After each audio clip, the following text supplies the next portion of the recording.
Hey everyone, happy January. I think most of us are getting out of the cold now. I know I am supposed to be getting out of the cold very soon, so I'm looking forward to that for all this ice to melt. But hopefully, you guys are all warming up also because it's kind of miserable. And I got an FBM order that I gotta get to the post office tomorrow, so that'll be fun. Thank you guys for joining me for my January live stream. I'm going to be doing these every month. So I think it's usually falls around the third Monday of the month, but I'll definitely be posting and letting you know, asking for questions and all of that. You are welcome to post questions now in the chat, and I will be answering those as well. I have a couple of announcements just right off the bat. So I've kind of talked about this a little bit, but I have a February coaching group. It's a live coaching group. So it's only in the month of February. That's some of the questions I've been getting about it. So it's a one-time payment if you want to join. 50 sellers. We have about a little under 20 seats still available if you want to join. Every Wednesday in February at 8 o'clock Eastern, we'll be having live Zoom hangouts. If you can't make it to them, they will be recorded, so you can watch them anytime. You'll have access to them beyond February in that group. And it's really kind of like a mix of both things. So I'll be reaching out to you directly when you join the group to ask like what specifically you want to talk about, what you want to learn, how I can help you. And then you'll have the community of other sellers there who will also be like, we all have different experience. So there might be experienced sellers who need help in something, and there's like new sellers right off the bat who just want help in maybe basic things or maybe a little more complicated things. So you'll have sounding board of everyone else in that group to kind of go off of, but I'll definitely be tailoring things and making sure that you're getting what you need out of the group. Later this year, I'll be offering one-on-one coaching. I know it's been an ask, and so I'm just getting my website up to handle that. I got to add new things to the site and all that. But anyways, so I'll be having that. But right now, there is an option if you join the February group to add on a one-on-one call with me if you want even more direct help. So that's available. It's at yoursellingguide.com/coaching. The group opens next week, and we officially kick off in February. The first live is on the 7th, that Wednesday. So it's literally every Wednesday in February. I would love to have you in the group and help you on your Amazon journey. So if that is of any interest, definitely check it out. What's it? Oh, the Dallas meetup. I'm just gonna do all the announcements at the top while people are joining. So the Dallas meetup is happening. It's happening on April 13th. That's a Saturday because I know a lot of you guys have full-time jobs and or families, so hopefully you could come out. I feel like Dallas is like a nice little hub. I know I fly American mostly, and American is like, that's their hub. So hopefully you can come. There will be early bird tickets going on sale, which will be the only discount on the meetup that happens in February. And then once we have, like, the early bird is like when we kind of have an idea of how much everything is going to cost, and then I offer the early bird. And then once we have everything nailed down, contract signed, all that, then it goes on the regular price. So if you want to come, April 13th, we will be in Dallas, Texas, the Big D or whatever they call it. I think that is all my announcements. So I'm going to go through your guys's. Samantha is cold and snowy in Canada. So funny because Becky's been telling me, like, looking at my weather and looking at our back home weather, and we're like basically the same. So it's cold in Canada, and it's been cold here. But I don't know if you guys follow me at Your Selling Guide on Instagram, but I've been like updating on whether or not we have water. So I didn't have water last Sunday, Monday, Tuesday, all the way till Wednesday afternoon. I had a full-on meltdown that I was not going to have any water, and then it finally thawed and I could shower. So that was a long time. That was a little bit of a disaster. Our flip zone, Robert, that is in on the February group. Can't wait. Yeah, I've got text messages from a lot of you that are in the group, and I'm also excited. Brian's also in the group. Lakeisha, what are your thoughts on the new FBA fees? I'll be talking about that definitely here in a little bit. Millennial Money Mama. You guys, Melissa was on the podcast. If you haven't listened to that episode, go check it out. She is one fierce lady, and I think she's gonna have some YouTube videos out if she doesn't already about like the money side of the business. So definitely go give her a subscription. Yolanda, oh Yolanda, I met Yolanda in the Las Vegas meetup in November. That was really fun, and there's lots of snow in Idaho. Why am I not in the new building? Okay, so a couple of reasons. I am working over there, but the echo, I can take it out in the edit, but it's kind of a lot in without it. So I've been still filming over here for now, especially like live calls. The other reason is the internet. The internet is not totally like up over there, and I have to like direct plug or something, and I haven't been able to figure it out. If there's any techies out there, I have the internet router, I got the cable, and I got a Belkin like internet thing that plugs in, but it's not reading itself. It's like this, it's not connecting. So that is I am not a technical person like that. I just want things to work. So that's why I'm not over there just yet, but hopefully soon. Actually, the building is a lot warmer than the RV because it has that foam on the inside of it, so it's like more insulated. And then I also have central heating and air over there, so it's kind of nice in there. The February group, Yolanda's asking the price, so it's $149. I'm going to do another group in April, but it's going to be more expensive. So this is like the first round, so it's like the introductory rate at it. So if you want to join it, it's $149. Again, it's a flat fee, and it's all February long. Angela, also in Oklahoma and in the coaching group. That's awesome. There's enough people here. I know enough Oklahoma sellers. I need to really do. You guys have been asking a meetup here. Oh, Tab Guy, I did see you on the list too. I'm excited. Okay, so let me go back to my notes. You guys feel free to start typing any questions you have. Things that have been going on the Amazon side. So they recently, I meant to look it up. They recently regated a bunch of OTC kind of stuff.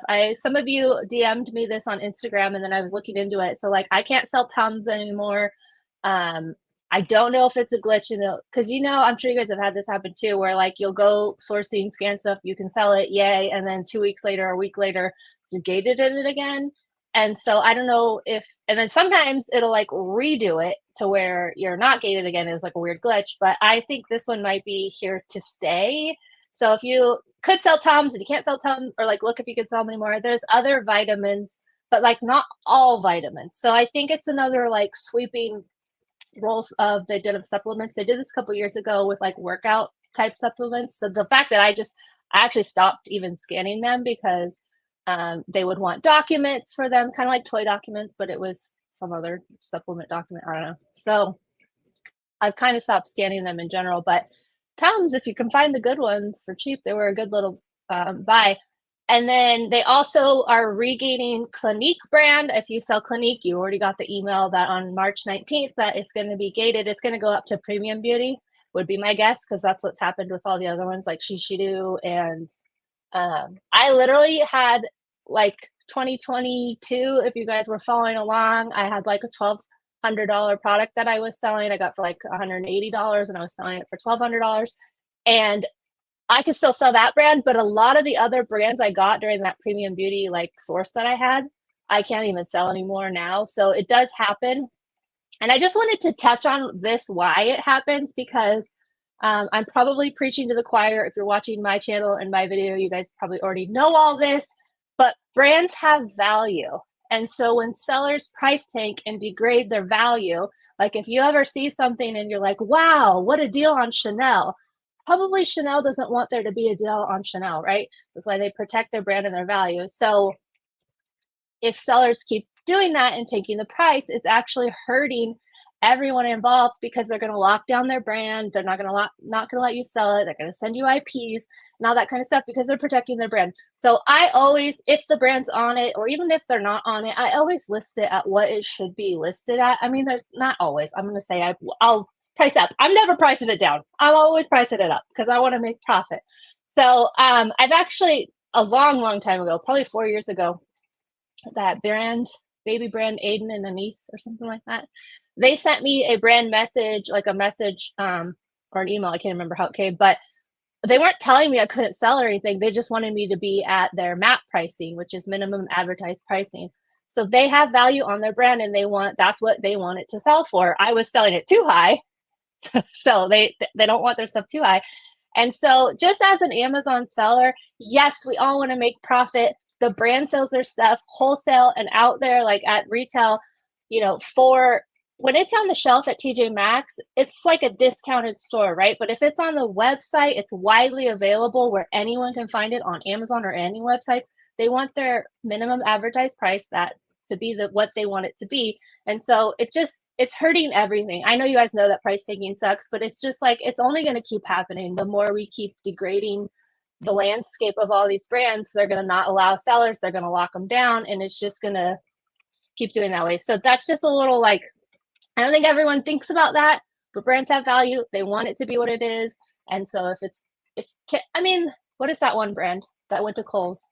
It was a jean brand, Rock, I don't remember. It was very popular in like the 2000s, a jean brand. And then they kind of like went out of business-ish and sold it to Kohl's. And now it's only available at Kohl's. And guess what? That brand's not so hot and popular anymore, is it? So that's what happens. If the brand is a seller on it, I will still sell it as long as there's other sellers on it also. Because if it's only the brand, I don't even bother. Even if I could sell it, I don't even bother. It's most likely going to be an IP because other sellers, so I get it at TJ Maxx or something, other sellers also can get it. And there's a reason that they're not on it. Probably they got an IP. So I will buy it if the brand's on it, but only if there's other sellers also on it.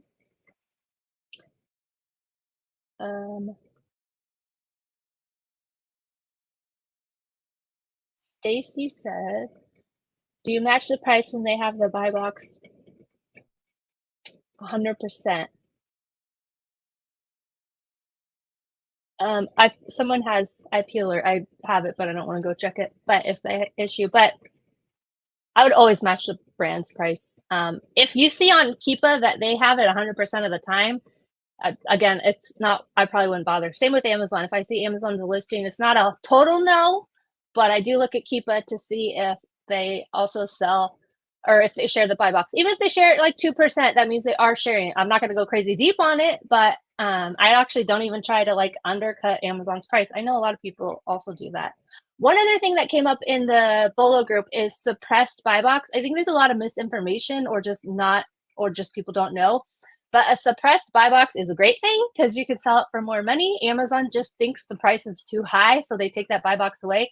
But customers are still buying it. So if you are dropping your price trying to get that buy box back, you're actually just causing a race to the bottom and a loss of profit. And you don't need to. Suppressed buy box is like, oh, sweet, this thing's going to make money. That's how I look at it.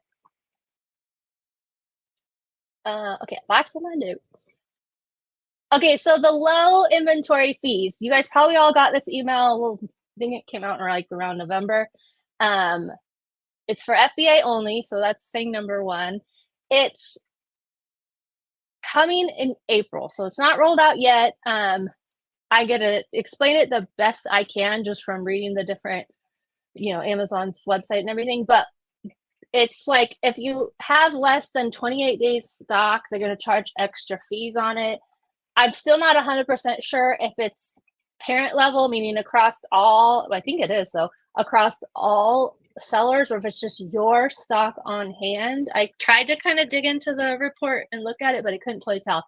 So if you didn't know this, also, you can search anything. Like I search in Seller Central just like Google. So if you want to search low inventory fees, or if you have the email, you click it and it has the whole page of the whole breakdown of everything. But on there's a little graph that tells you the size of the item and then how many days, and it's like how much the fee is. So it could be up to $1, adding $1 fee. Like if you were the largest item at the lowest date, you only had like a week of stock, and it would be like basically I think it's like 101 or something that it would add to it.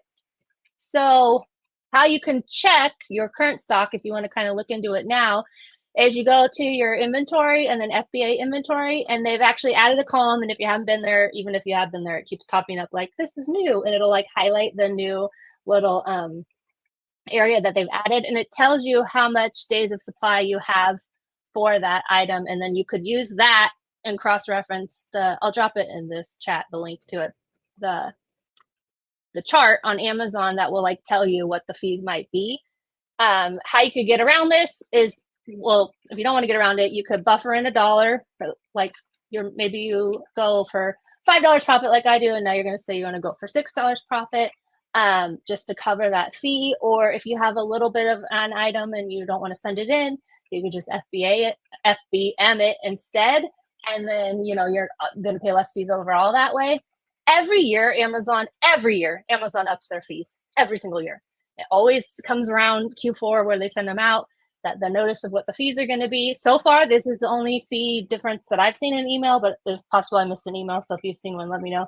I'm not changing anything about my business now, and I'm going to wait and see what happens in April and in May. Can't remember if it's middle of April or the beginning of April when it rolls out, but I'll figure it out then. I'm not actually all that worried about it. Because I'm always buying stuff. I'm not even going to change my $5 minimum profit. I'm always buying stuff that makes $5 anyways. At the end of the day, it's usually going to make $3 or $4 because of the differences in prices and people dropping price and all that. So I'm not totally worried about it. But if you're not FBMing yet, and I would definitely recommend getting that, because the FBA fees are only going to keep going up. Luckily, it seems like inflation's kind of leveled and like going, or it's like not going up anymore like it was this time last year. So I mean, there's still plenty of stuff out there at Retail Arbitrage. If you only source big box stores like Target, Walmart, I would maybe branch out to other stores. If you want to join the Bolo group, you'll have all kinds of leads and sources of like where people are going. We also have live hangouts there every month now. That's new for 2024. So we have the Zoom calls where we're talking, asking questions. That's part of the Bolo group now as well. So I think there's plenty of stuff out there to buy still that make money. I'm not even gonna, it's like my model for everything with Amazon. It's how something happens. I'm not even going to change or like think about it, because it's just there's so many other things to do. So in April, we'll see what happens. We'll see what the fees are and all that kind of stuff and how it works out. But that's where I'm at with it right now. Going to the chat. If you sell FBM, can you charge restocking fees? Yes. So when you get a return, it's like refund the order, but then there's like a little thing, a drop down, refund the order. Right under it, you can do a partial refund. It's like a little blue hyperlink, and you can charge restocking fees. I think it's like up to 50%. You have to put a reason. I'm pretty sure, I'm not positive, but I think the customer can see the reason. So you definitely want to make sure you're writing it like nicely, professionally. And I always, if they reach out to me and say they want to return something, I go, okay, go to your orders and do the return. And when we get it back, I always talk like I'm when we get it back, we new original selling condition will refund you. If it's been used or otherwise unsellable or not original condition, we do charge a restocking fee, just to put it out there before they're even returning, so that if they're returning for a bad reason or whatever, then they're like, oh, wait, I'm not even gonna get my money back. So I just kind of do that. I have templates. Oh, in the February group, some of the freebies that are included are, you get all my FBM return templates, and also the templates on how to get your money back if something went wrong and Amazon owes you money back. So the carrier lost your product or damaged or something like that, and it's covered by Amazon, but they won't refund you. I have a whole template that's like, no, this is covered and here's why. And you just fill in your information. So that's part of the group. Also a part of the group is my plan of action templates. And then we have some free sourcing giveaways that would be doing some leads in there. I feel like I'm missing one thing, but I think that's everything. So there's gonna be some freebies in that group also.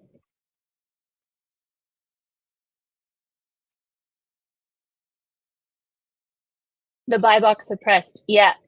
It does still sell, because you can see click all offers. So it might be, if it's ranked 400, I guess I'm going to ask what category it is in. because it does still, like if it's search suppressed, that's totally different. That needs to be fixed because it's not even showing up on a search. But if it's just buy box suppressed, then it should still sell. I've never had any issues with it. Just me over here said, a guy sent me back an item at least 20 years old. Amazon refunded him. Okay, so if it's already been done, the order's done, you want to file a safety claim. So it's in your same, like in that manage orders area, that same menu.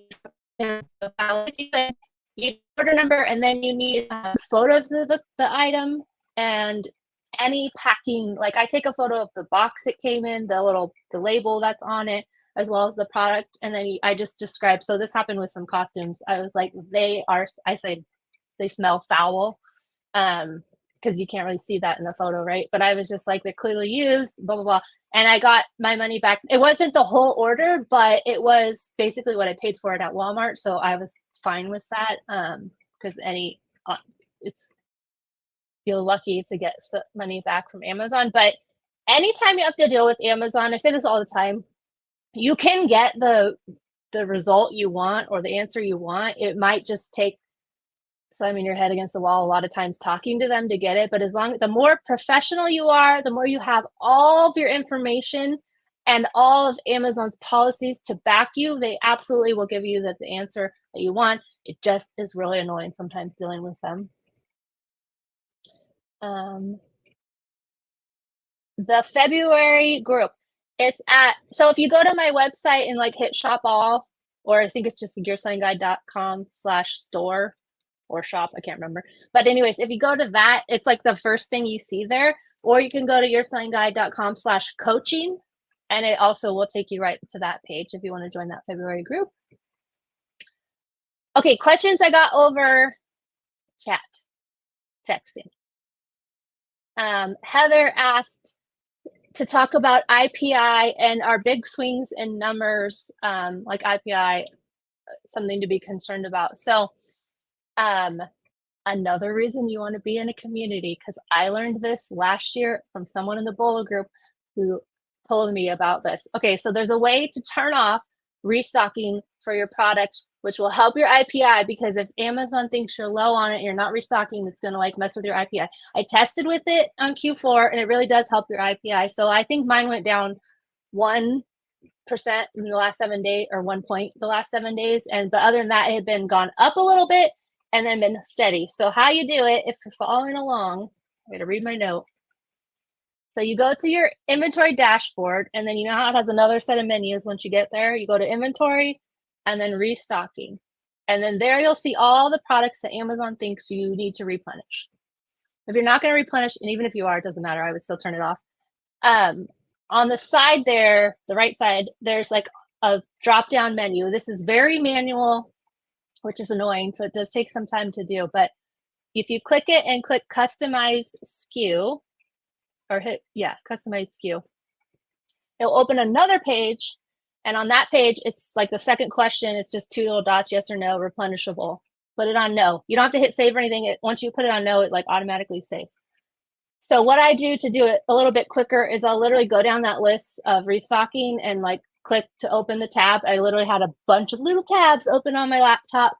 And then I'll go through all of those, hit no, no, no through all the tabs, close the tabs. And then that will help your IPI out.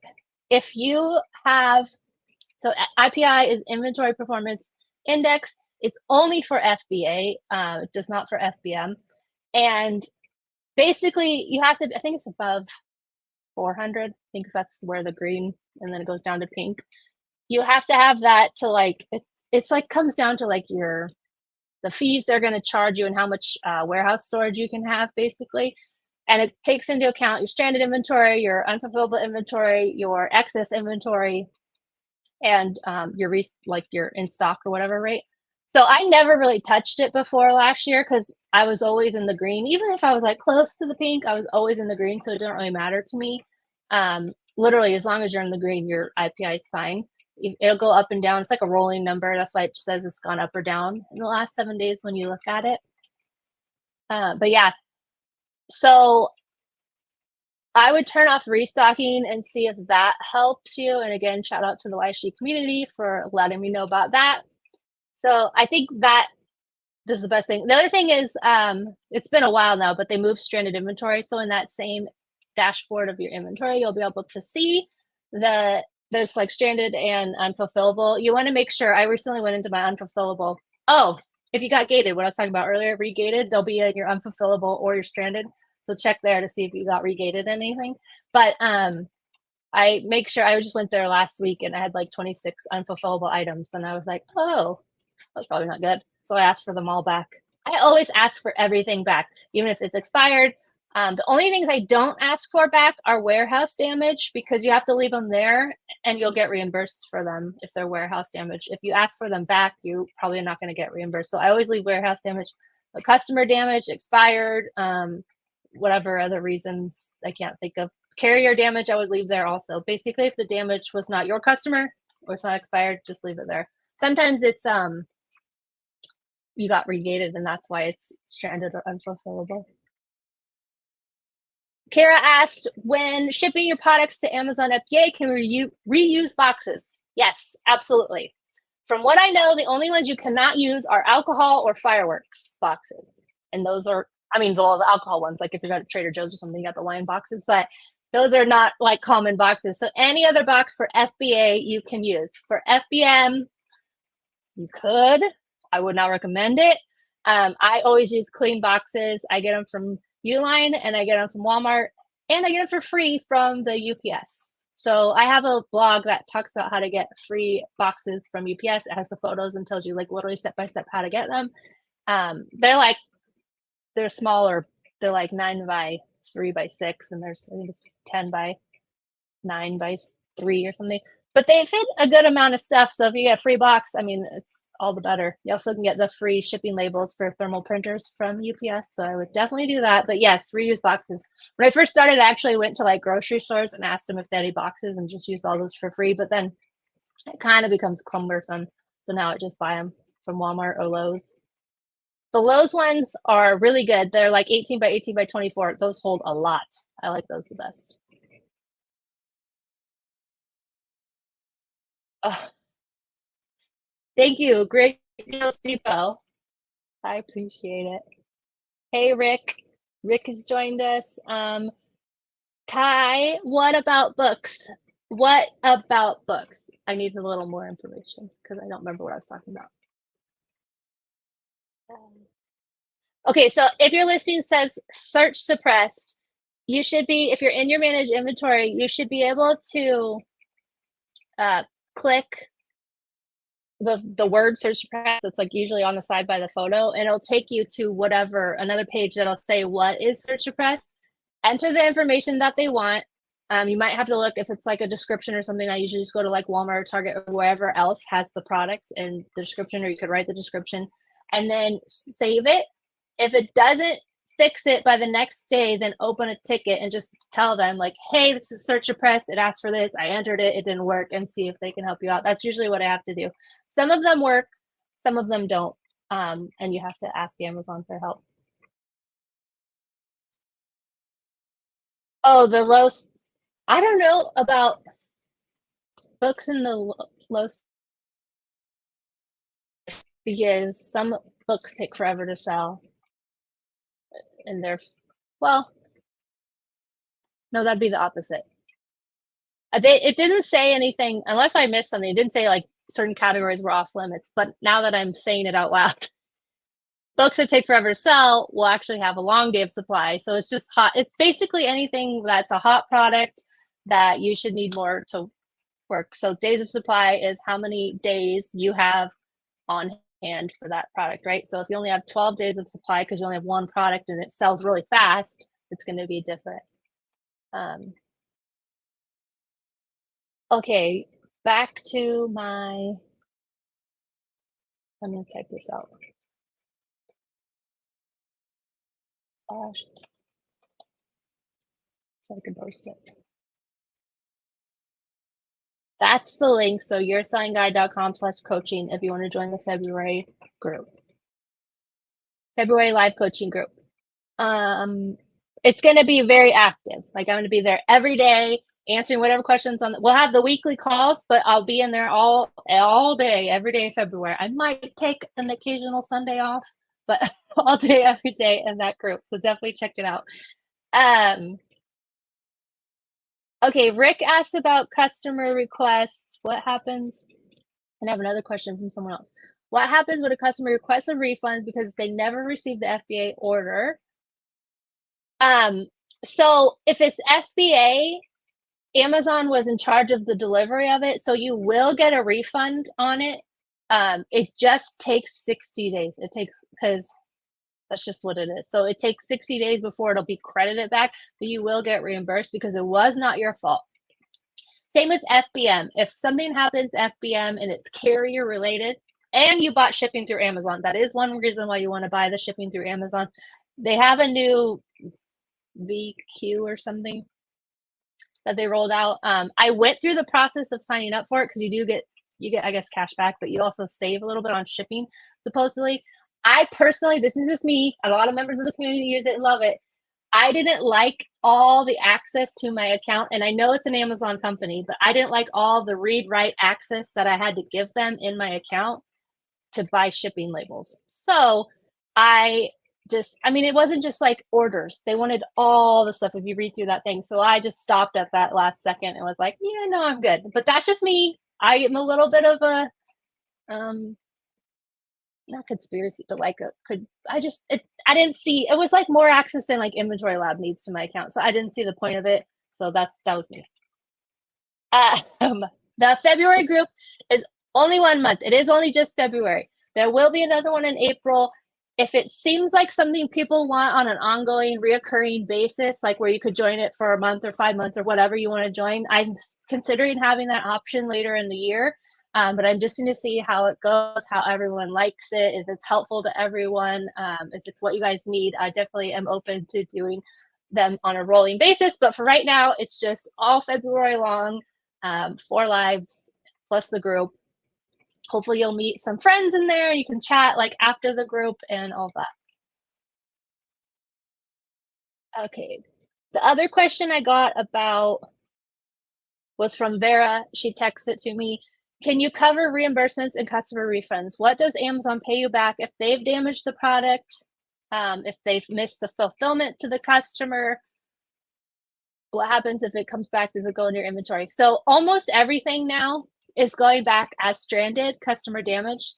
Always ask for them back, you guys, because they're almost never actually damaged. They maybe need a new poly bag.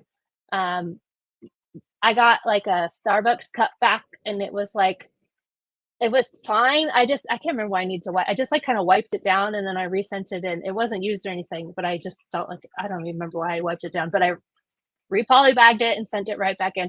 So always ask for the stuff back if it's customer damage. Don't just dispose or liquidate of it. Like the other things, so if you do not get your money back for customer damages, that is part of being a retailer. We are retailers. Returns are part of it. We have to play with Amazon's return policy. So I think it was October 15th all the way through December 31st. Anything customers bought then, they have until the end of this month to return it. And that just means they initiate the return. So if they initiate it on the 31st, they then have another 30 days to actually return it. And then if it doesn't come back, then Amazon will give you your money back. So it is a long waiting game. And I think that's why a lot of members of the community have been talking about the ones who get their daily payouts. They seem to be getting less and less. And it's because Amazon is covering themselves. Like that's why you have a reserve. And so I will say that if you do daily payouts and you don't necessarily need daily payouts, maybe do once a week payouts and that amount will get a lot bigger the less frequently you do it. That's the consensus that I've seen throughout the groups, is that the more often you do it, the smaller it gets because they are going to hold back what their account level reserves. If you do it, I do mine. I was doing it every week. I'm back to every 2 weeks. I just let it go when it goes. But if you just do it every week, you might get a bigger chunk of money and still on a semi consistent basis. Okay. Did I answer all of those? If Amazon missed the fulfillment, anytime Amazon is the problem and it was FBA, yes, you'll get your money back. It just might take a while. It's like that 45 to 60 days. It used to be 45, it's now 60 days that they have. Kathy asked, how do you determine if a product will be successful as an FBM product? The truth is I test everything. So I will always test out, I test by everything that's brand new to me. So if I'll buy like 4 to 6 of it, 3 of it, just depends. It depends on the cost of the item. If I can easily get more of it, if I'm not sure about the shipping on it, I definitely test less of them, but I'll just test it. So I list in store. I would not, because if I don't, then I'll forget about it for a week and then list it. But I would not recommend listing in store if you're not comfortable with FBM, because you might get killed on the shipping if you don't have your shipping template set up right.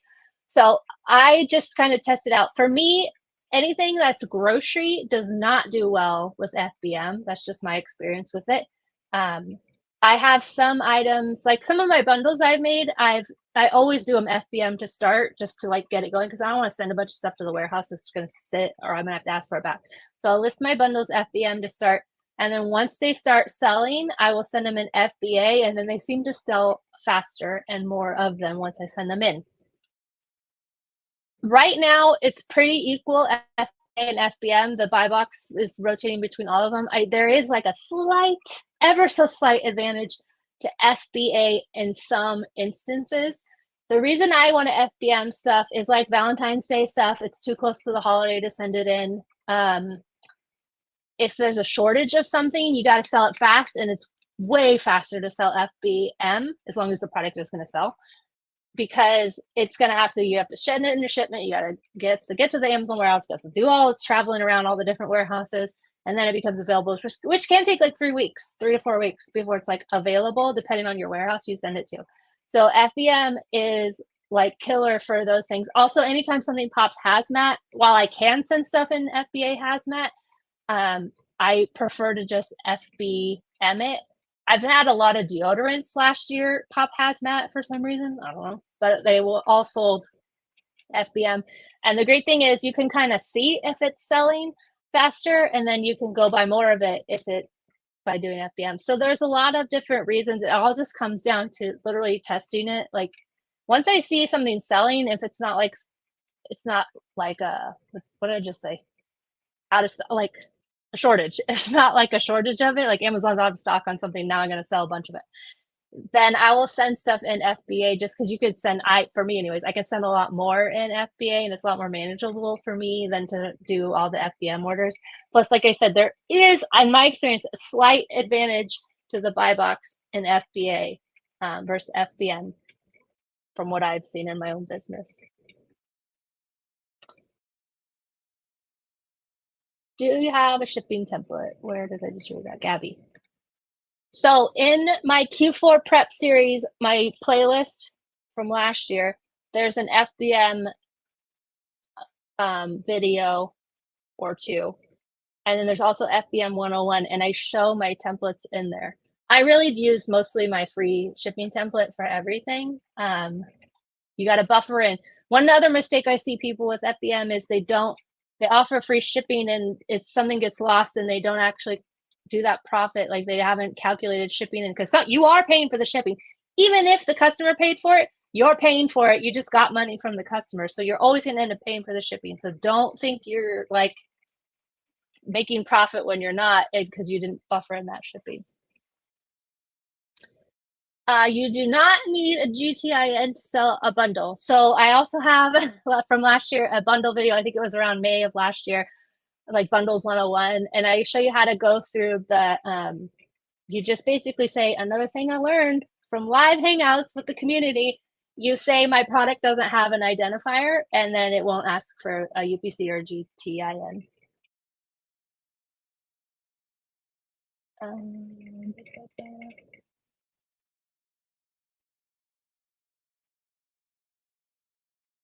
So I'm not. Are you finding it harder to find profitable? Yes, but it's not that they're not out there. It's the price tanking, and I I just feel like I'm like beating a dead horse, but there's no reason to price take. I think I was just talking about this in the last week, but I did a video, like, I think it might have been a November sourcing video last year, but I was talking about how I literally went to TJ Maxx, filled 2 carts full of stuff, and 2 weeks later, that stuff had already tanked. I could buy it again, but it no longer made money, and it's just from price tanking. And you don't need to tank the price. I do not understand this new influx of sellers. I don't know if there's, shockingly, I don't watch other YouTube videos, so I don't know if there's another person out there teaching people to drop the price and flip it fast and da-da-da. But you don't have to do that if you want a sustainable retail arbitrage model. So yes, it's like, it's not as easy as it maybe was, but I still am finding plenty of stuff. I highly recommend looking around at other stores in your area, the mom and pop liquidators, the discount stores. I personally wouldn't recommend bin stores. That's where they get a bunch of Amazon return pallets and then put them out. And they're like, you know, Friday it's this price, Saturday it's this price, but I wouldn't recommend those necessarily because they're Amazon returns and there's a reason for that. But any other discount stores, those are my best products are from there, or the things I've been bundling myself.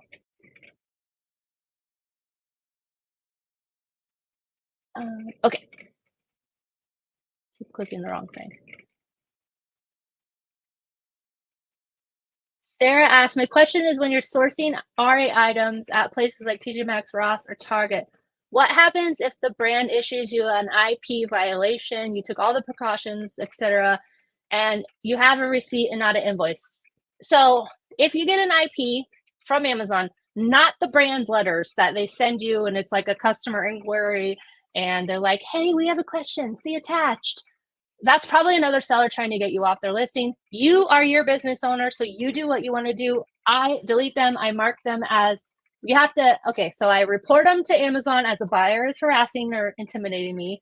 And then that doesn't clear it though. So then I go back and mark no response needed. I have a Nestle chocolate chip that I've been selling, and I get like 2 a week from this person, and I just mark them and put them in the trash. Last year, Crocs was sending out letters in the mail.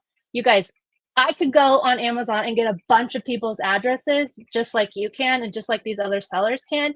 And so they just send it to you to scare you off the listing. I've literally never heard, in the thousands of sellers I've helped and in the groups that come through, never heard of anyone having any issues. If it comes from a lawyer, I have gotten some from Vurays.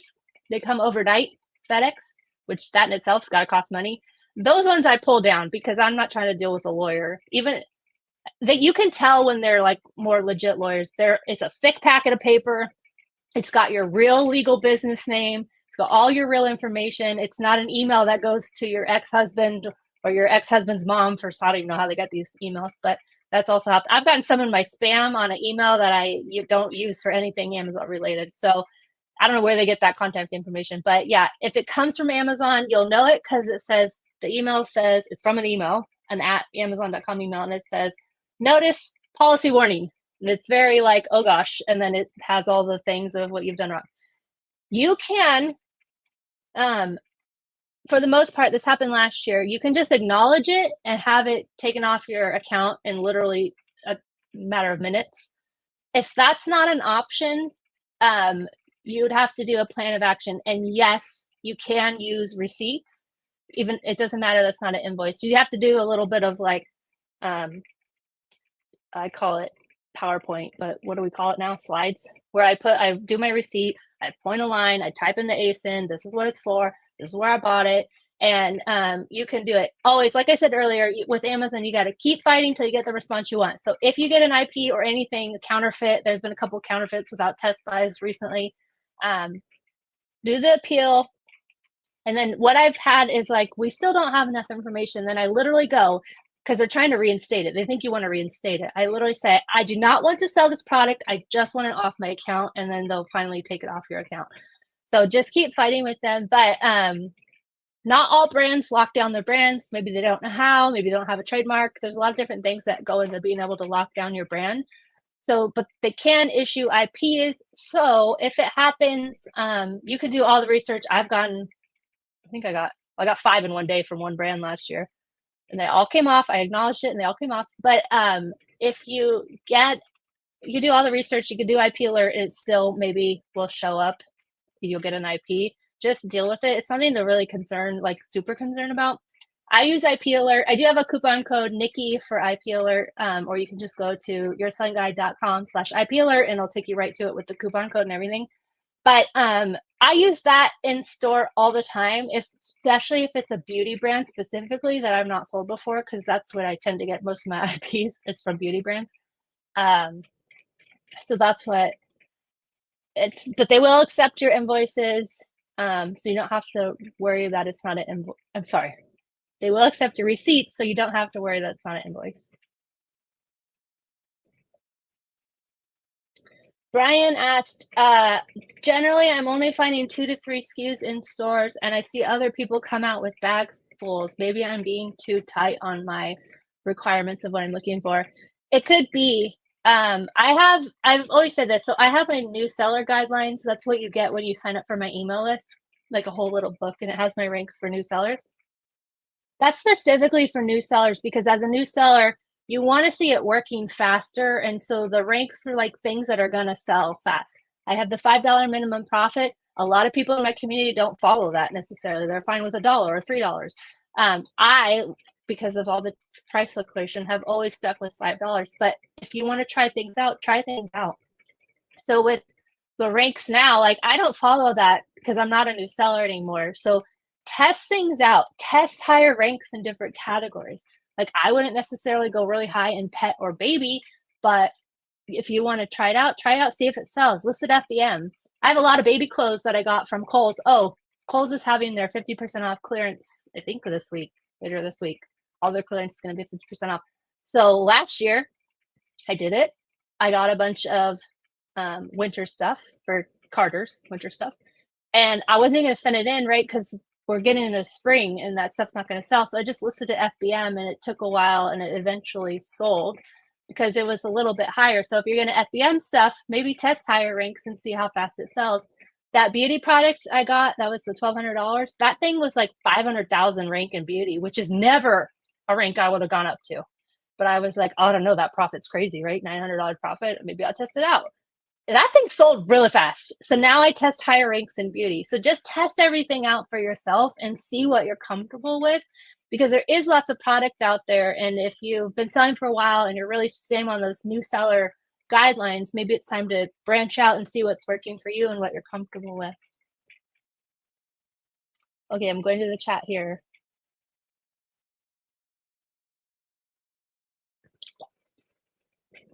Yeah, we are all annoyed with the price tanking.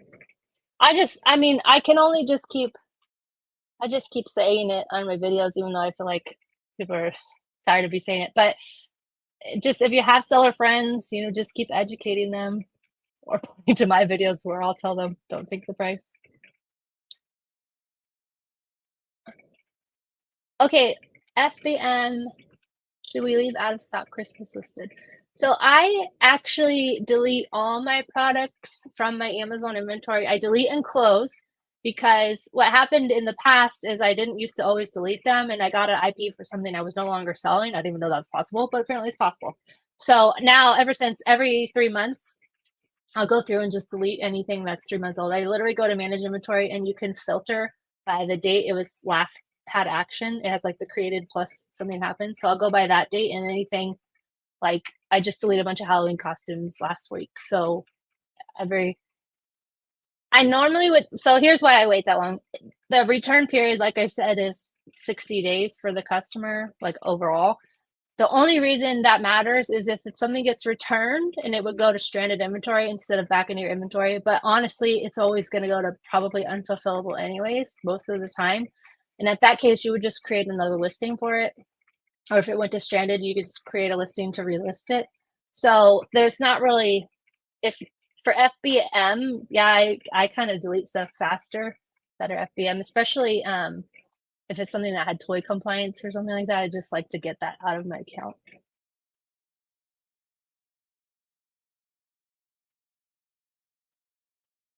A thermal printer. Honestly, if I had the money and I knew more about them, I would have got it day one. it's just so much easier. Those inkjets. So I started with an inkjet that took so much ink. Then I moved to a laser printer, and that was take. I was buying the toner, which was like $56, 2 to 3 times a year, and a thermal printer needs no ink, and it's $200 for the wireless, or no, the wired Rollo. And so that would have been well worth the investment very early on. You also can get free UPS labels, which also saves money. You won't be having to buy all those shipping labels. So I am a huge fan of the thermal printer. As soon as your business can afford it, I would make the investment. I have Rollos. I have a wired and a wireless. I actually like the wired because sometimes the wireless, if I have to change internets, because I have 3 internets now, it's kind of a hassle. So especially when I travel source, the wired one, I don't have to deal with any internets. Just plug it in, it's ready to go. So I do like having both of them.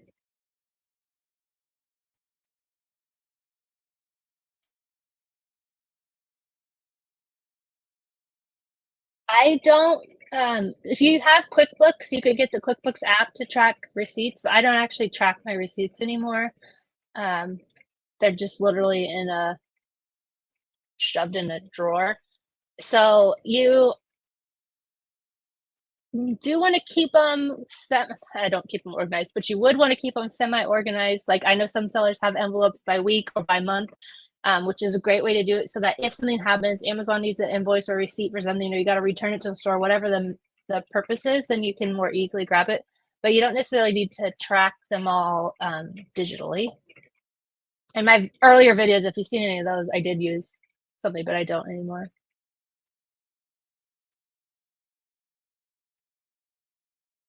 Uh, Going back to talking about FBM, finding my purpose and my destiny says they make most of their sales FBM, and they said 85% of their sales are FBM. Yeah, it's a great model. I was telling you, I think everyone who was in my Q4 group who was afraid of FBM was like, oh my gosh, I'm so glad that I did it, because you make a lot of money, and it feels like you're making it faster with FBM. It may be like just slightly faster, but it definitely is. Like when you have those orders going out, it just is a really good feeling. Yeah, it's pretty equal. It's some categories slightly better to FBA, but overall it's pretty equal. It just comes down to what you want to do as a seller. Enrique said, I'm doing OA. Is retail arbitrage worth it? I honestly, again, I think it's something that comes down to a seller. I am not so great at OA. I talked about it in my stories today. I get really easily sidetracked. And so OA has never really clicked for me like that. I absolutely love shopping, and I love retail arbitrage. So if OA works for you, you want to try retail arbitrage, sure, try it out. Like it's kind of like what you prefer. I'm always in awe of all of you guys who do OA mostly, because it's just amazing to me. Because I can't do it, so I just think it's amazing.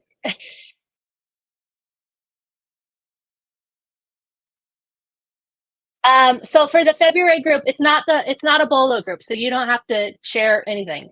I mean, you can share if somebody asks a question and you know the answer, please feel free to share. But it's nothing you have to share or anything. It's just a straight coaching Amazon group. So if you just want to like buckle down and have accountability, get a lot of information. You guys are going to be learning a lot of information in this group. Then you'll definitely do that. Someone asked, I think they came late, what the February group is. It's a live coaching group. So like I said, every day in February, to be in there answering whatever questions have been posted in the group. I'll be emailing everyone ahead of time individually, because I really want to know what it is you want to learn and grow, so I can better help you in the group. And then I'm sure a lot of people will have same kind of themes to what they want to know. And so the live calls are going to answer whatever questions you guys have during the live call, and ahead of time we'll get questions just like I do for these lives. I'll ask questions, what do you want to know, and I'll talk about it in the live. But I'll also, like, if there's a theme, like people want to know about bundles, or they want to know about sales tag, I don't know, whatever it is you want to know, I'll make sure to cover that in the live hangout. So it's really like you get me, but you also get all these other sellers in the group. So it'll be a lot of learning.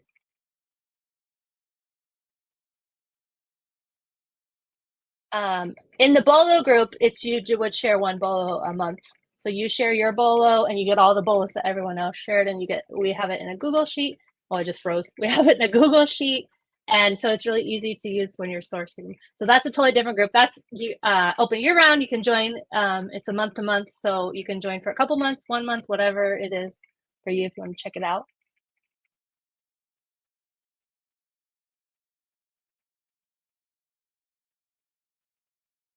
Oh, more of you guys doing. Oh, OA is online arbitrage. Sorry, I should have said that, Angela.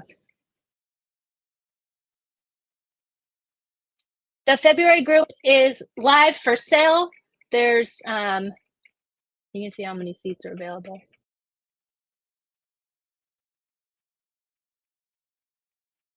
There's 18 seats still available in it. And then it will open next. It's on the 30th. I think that's next Tuesday or Wednesday. I can't totally be sure. That's when I'll be letting everyone in the group. I'll be emailing you guys all next week also to get, so look out for my email next week. But yeah, so you can secure your spot today, and then it will open next week. Okay, any other questions? I'm going through the chat again. I think I got almost all the texting.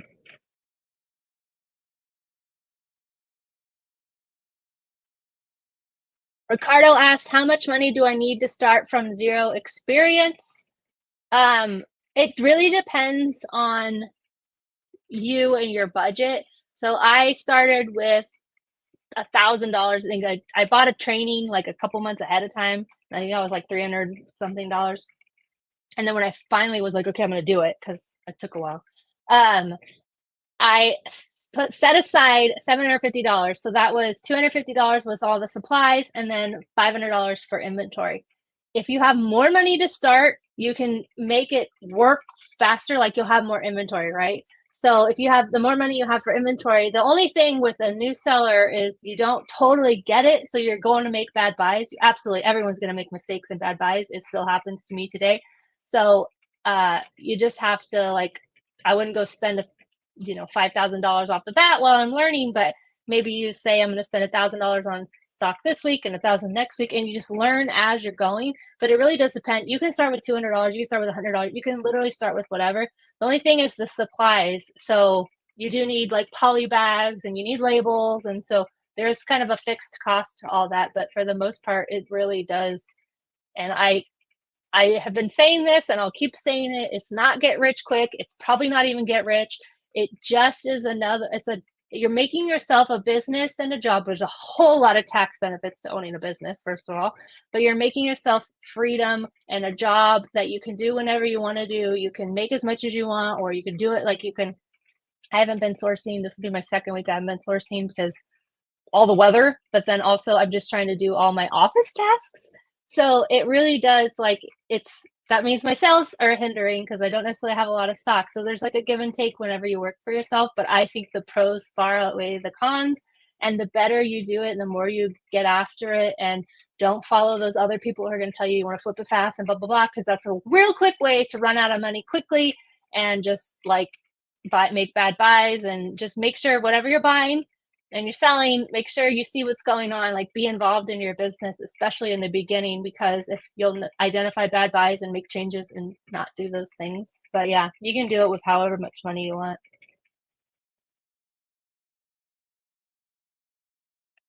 JJ said, I'm a beginner and sent my first small shipment. Congratulations. That's a huge achievement.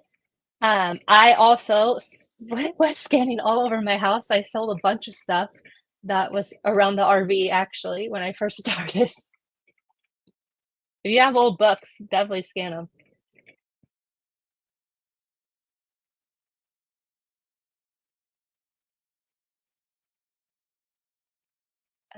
Okay. How long does it take a new account to reach stable income level?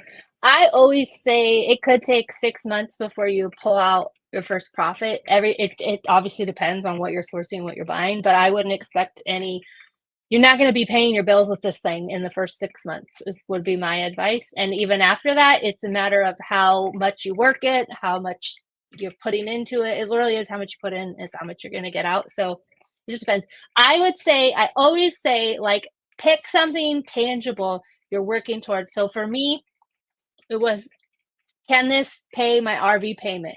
Can this pay my truck payment? Because really, I had my savings and I didn't have a lot of bills. So it's like, I want to make $500 profit a month and work towards that goal. When we hit that goal, okay, I've done it. I keep doing it. So now I want to make $1,000 a month, and just keep building it to where you're comfortable and where you want it.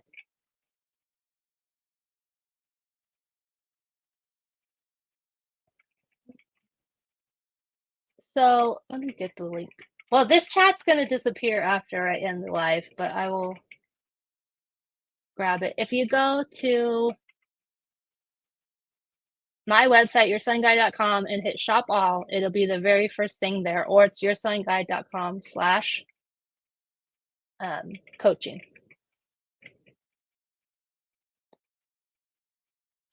So we don't have to sell books new. You can sell used books. I've bought used books off of Amazon. Actually, it's really new books. They really have to be new. So if you get them at Ollie's, they're most likely not new, even though they look new. They have remainder marks. But some new books are restricted, but you could still sell used books. And anything used, you guys, if you get a customer damage and the products just the package is kind of ripped, you can throw it up as used and just FBM it, or you could put it in FBA and just see when it will eventually sell, and you just say what's wrong with it. The website is yourselling.guide.com. Okay, any last questions? I'm really looking forward to the February group, if you haven't been able to tell. This is exciting. It's a new thing for me. You guys have been asking for coaching, and so this is like dipping my feet into that one-on-one coaching. So definitely check it out. I posted it and I forgot to post it. There's my Thank you guys for hanging out. If you're in the Bolo group, we have another live coming up next month. I think it's February 15th. Yeah, I'll be back. I don't know if I could look at my calendar to tell you exactly when, but I'll be back for another live. I'm over on Instagram at Your Selling Guide. I answer DMs there. Anywhere else, I don't answer DMs, but I answer DMs there. And you can email me if you want to be on the podcast. I would absolutely love to have you. So email me podcast@yourselling.guide.com. If you want, I'll send you the link and you can pick a time that works for you. I have a video. I didn't talk about tax stuff. So 1099s have rolled out from Amazon. So if you got a 1099, it will be in your tax library, tax document library there. It's like reports and then tax document. But last week's video goes over all the reports and how to find them. There's a blog right now. We redid the blog, so you could go to the blog and read it step by step if you want to come back to it. Definitely check that out. And everyone who's going to be in the February group, I'm really looking forward to it. I know you guys are too. So thank you so much for joining me there. And thank you for joining me here tonight. Definitely be commenting any questions you have. I still go back and answer YouTube questions. After a while, I stopped going back to the videos and answering them. But definitely any new videos, I'm answering all the comments there as well. So thanks, guys. Have a good night and stay warm.